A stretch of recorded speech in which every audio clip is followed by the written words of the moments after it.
نماز نیند سے بہتر ہے۔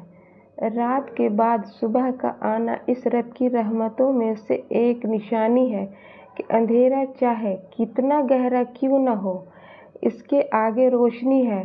بس تم کبھی مایوس نہ ہونا۔ کیا پھر ہم پہ واجب نہیں کہ اس رب کی تسبیح کریں جو اندھیرے کو روشنی سے بدلنے کی طاقت رکھتا ہے؟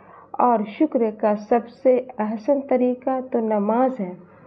اللہ ہم سب کو نماز فجر ادا کرنے کی توفیق دے، آمین۔